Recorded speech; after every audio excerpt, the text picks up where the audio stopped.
Hello ladies and gentlemen, we're going to go over the rogue build I used on the server slam to hit level 20 in world tier 2, and I had a great time with it. Was able to do a lot of damage, which you'll see.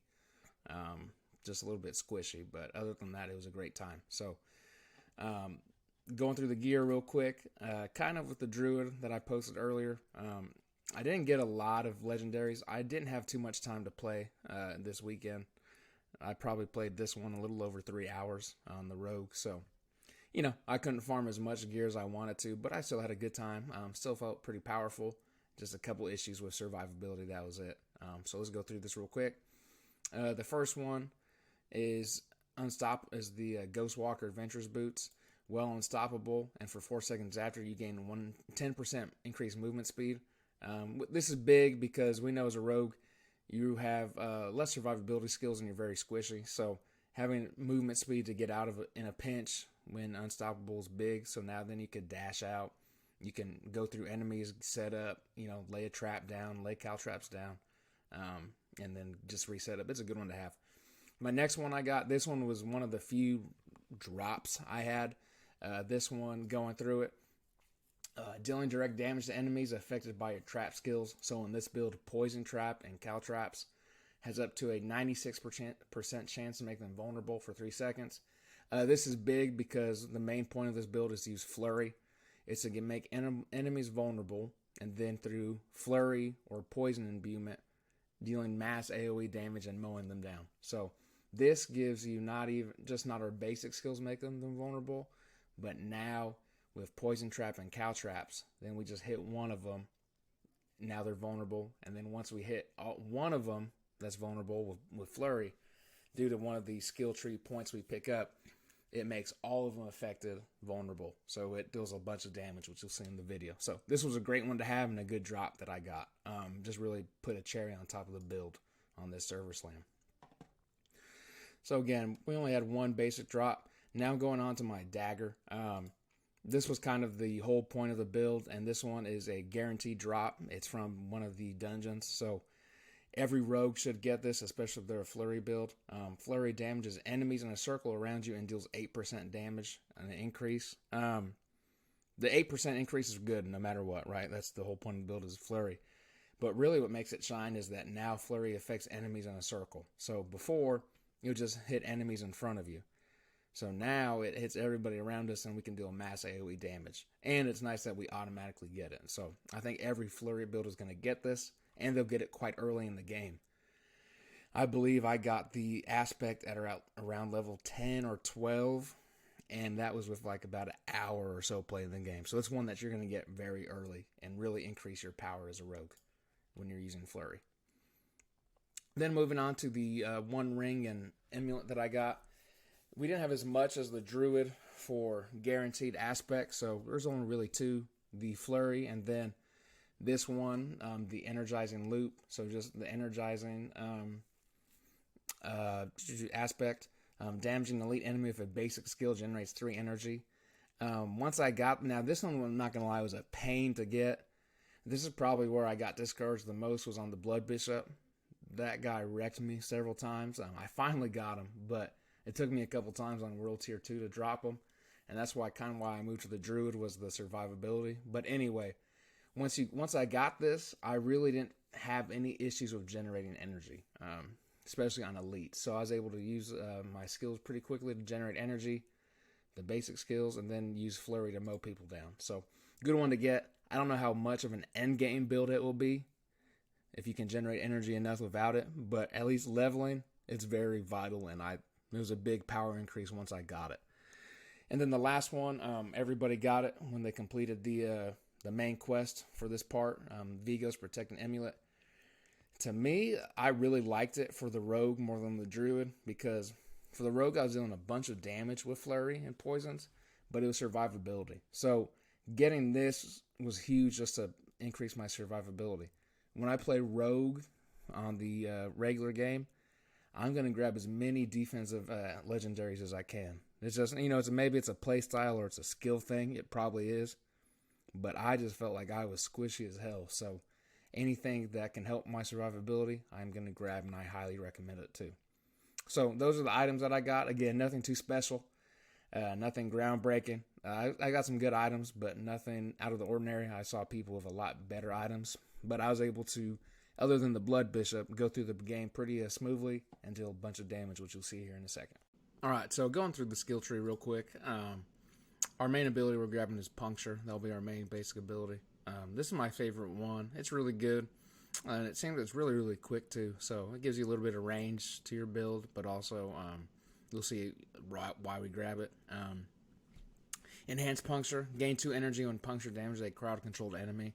So with this build, I use caltraps and specifically cold ones. So to me, this helped. Also, a poison trap, it knocks you down. So you gain a little bit of energy when hitting crowd control, which was a little bonus. It wasn't the whole point of the build, but a good bonus. But the main one was Fundamental Puncture.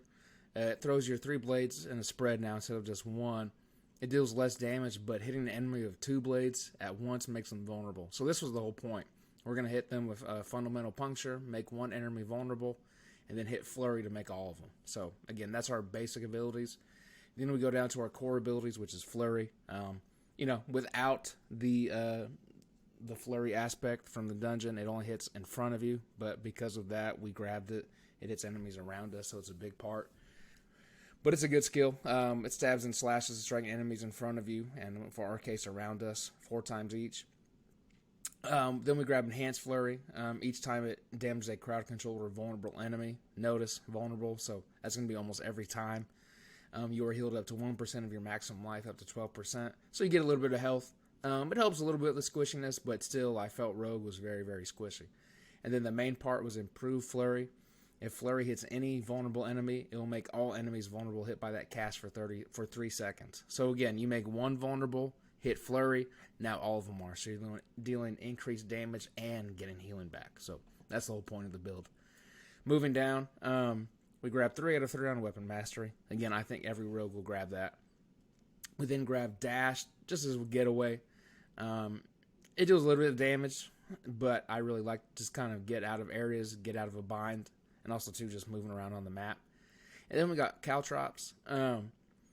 If there was one, I would drop Caltrops. It's a good ability, and it's another trap, so it makes enemies vulnerable. So it does have beneficial with the weapon that we got makes them vulnerable in a trap. So, it helps. They take 3% increased damage, and then with cold, now it chills them. So it chills them 20% each second, which is good. So it's a good build. However, if I were to change it, I would get Dark Shroud instead, just so I have more survivability as a rogue. So I would change that aspect to it. This build, we did not grab it. Then we go down here, we grab Poison Trap.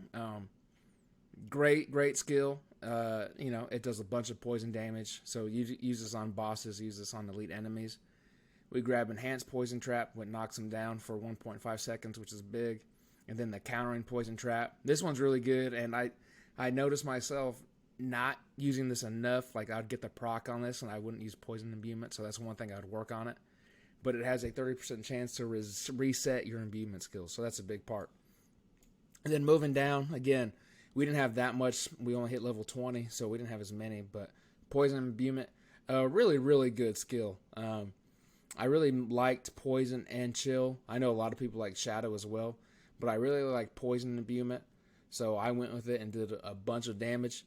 We then grab Enhanced Poison Imbuement, so it's the poison's longer. And then we also got the blended one, so our critical strikes dealt 75% increased poison damage. Just a good skill. And I can see any of these 3, Shadow, Poison, and Chill, or Cold Imbuement, being core parts of any build. So great part of the rogue build. And then we just get 2 points of Precision Imbuement. So it gives our imbuement skill 6% chance for a critical strike. I can see this build doing really, really well at the end game. Again, personally, I would get rid of Caltrops, and I'd probably either grab Concealment or more than likely Dark Shroud, so I'm not as squishy as I was at level 20. Alright, so this video will be quicker than the Druid one. I didn't have much time with this. I literally had 6 minutes to film this one, so it's kind of quicker. No bosses on this one, just kind of going through Mallwood. So the whole point of the build is to get enemies vulnerable with Puncture, and specifically Fundamental Puncture. So that's when 2 out of your 3 knives hit an enemy and makes them vulnerable. and then using Flurry to deal mass damage around, especially with in a circle. With improved Flurry, if Flurry hits any vulnerable enemy, it acts like all of them are vulnerable. So as you kind of already seen already, you make one enemy vulnerable, hit all of them with Flurry, and it deals mass damage. So, it's a good build. I had a lot of fun, a lot of damage. As you can kind of see already, the toughest part for me was life. Moving around, dodging things. So if I were to redo this build, which I will do, I think I'm going to drop call traps and grab a more survivability skill just to give myself more life and more damage reduction. So I'll kind of tinker with that. But it was a fun build to have. I thought Flurry was really, really good in my opinion. I liked it a bunch. A ton of AoE damage and also a ton of just damage in general, especially with poison imbuement. So I had a great time with the build. As you kind of can see here again, make them vulnerable and then flurry them down. And then use poison trap and poison imbuement to deal poison. So on a boss, it's a little bit different. On a boss, obviously you want to make them vulnerable. You want to slow them with cow traps to build up that stagger, but then also to poison them with poison trap and poison imbuement. Dash is kind of used just to get around or escape and to get a target. I don't like poison imbuement with dash, and a couple times that I'll hit it, but it is what it is. So as you can kind of see here, good build, a lot of damage, a lot of AoE damage. Just my one check or my one flaw would be survivability. So I'm going to look to improve that before the game comes out. But really fun. Did World Tier 2 on all the game. The only boss that gave me trouble was the Blood Bishop. He killed me probably 3-4 times, which I don't like to admit, but he got me a couple times on that one, but I was eventually able to down him. So fun build, a lot of damage, and go try it out.